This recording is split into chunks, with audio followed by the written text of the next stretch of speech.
Good evening. Welcome to my podcast channel. My name is Matt. I'm an independent researcher of all things mysterious and awesome. And today's topic is going to be a hot button issue that recently has come to light for the past few years, and is the official U.S. government acknowledgement of UFOs, but the vernacular has changed to UAPs, unidentified aerial phenomenon. And Senate, Congress had requested a report from the Pentagon to release what knowledge they're aware of by June, and they slipped this in the COVID relief bill last December. And I'm just trying to spread the word because this is probably going to be the biggest story of our species. And I was never a full-on alien believer. I was always very open-minded and was totally possible. But you hearing any UFO abduction stories, I'm like, I'm not really into that sort of thing. But I'm more of a believer now than I ever was. And so the Pentagon is having disclosure, and what does that mean, and who is involved? And so at first, I just want to give credit to a few people. That Joe Rogan is the glue to all these pieces, and why all these people started to come together, and has gotten the attention that it has. Joe Rogan has had, in order, Tom DeLonge, the singer of Blink-182. He sounds absolutely nuts, but he is actually, give credit to the guy. He started this company called To the Stars Academy, and all these other people work for him in that regard.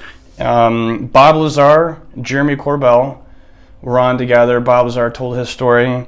Commander David Fravor is probably the biggest piece of evidence in convincing story. I'm not going to tell the story. Look him up. But then he had George Knapp on, was a private investigator that is tied to Bob Lazar. Jacques Vallée, which is the scientist that they based off of, Steven Spielberg based off of the scientist in the movie Encounters of the Third Kind. Is based off of that dude.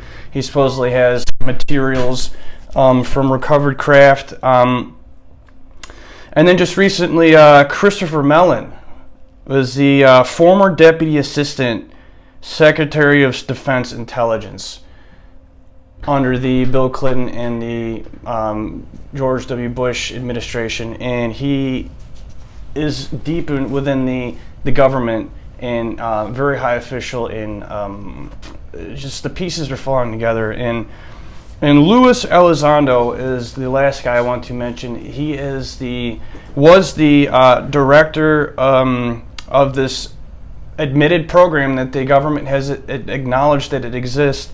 ATIP, Advanced Aerial Threat Identification Program.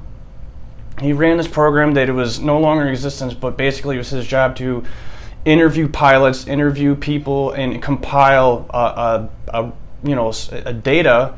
And he has gone on to say that that there was 5 observables from these things that they're seeing. I'm not saying. Let's leave the word alien out of this for a little bit, because I've been trying to figure this out without aliens. Honestly, it's the more and more you describe it and hear about it, it's like, okay, well, if that's not aliens, then what is it? And there's 5 observables that the Navy pilots and civilians have seen, and real quick, that's and these are all things that our top fighter jets can't do.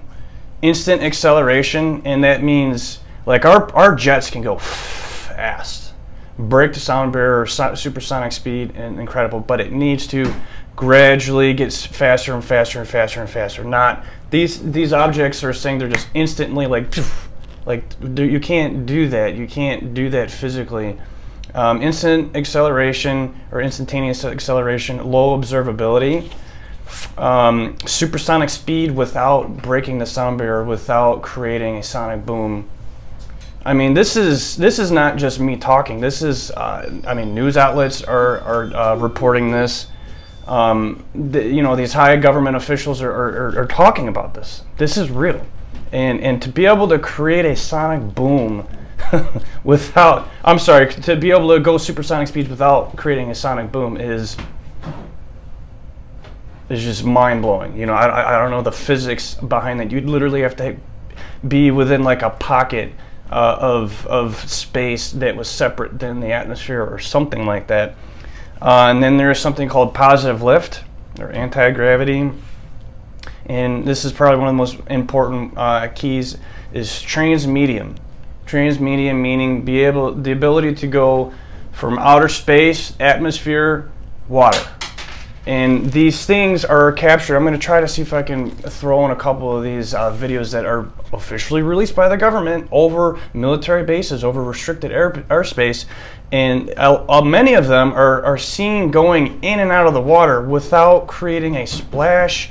They're just in there. And it seems that's what transmedium is, to be able to navigate through air and water. You know, there's some theories that perhaps these things are either ultra-terrestrial, they're deep within the oceans, they're from here, or they come from somewhere else, and water is maybe some sort of source of fuel. And I just want to make this known to the people. I'm completely obsessed with it, and this may not mean aliens. This could be something else. But with the 5 observabilities that legitimate military personnel are observing, it's just, you see them blown away. People who have years and years and years of experience flying in the air, and very smart people. And some of the fighter pilots that have witnessed these things, you listen to them tell their story. I mean, to see a tic-tac looking object move like this above the ocean or the water, there's nothing that we have that can do that.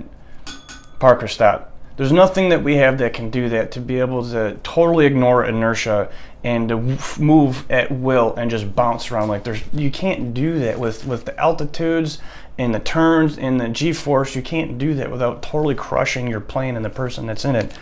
And this is exciting. And there is another real quick story that I wish I had the source for. Christopher Mellon was talking about it on Joe Rogan's podcast. He was explaining that it was reported within the military that one of these objects were seen buzzing over a nuclear warhead site and turned them off, disabled them.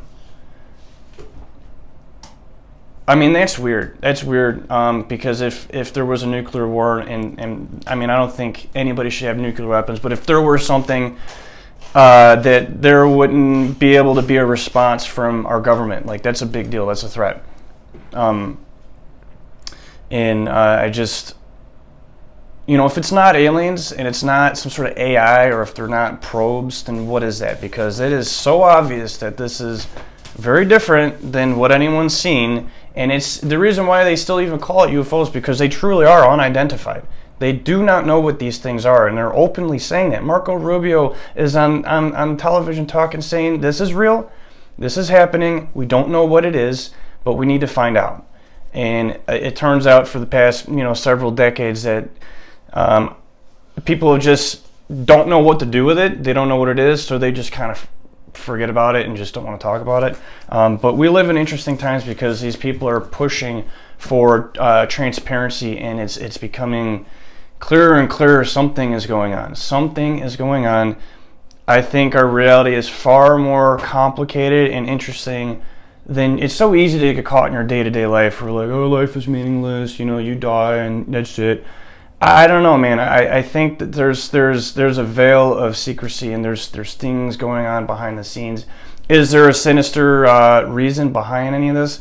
God, I hope not. If these things wanted to destroy us, they would have done it already. David Fravor said that there was the thing that the Tic Tac team encountered was always in a dominant position. So if it did want to do something, it would easily be able to do what it wanted to do. And that is why the government is coming out and saying this is a threat to national security. And that's all I have for this one. So you guys should pay attention.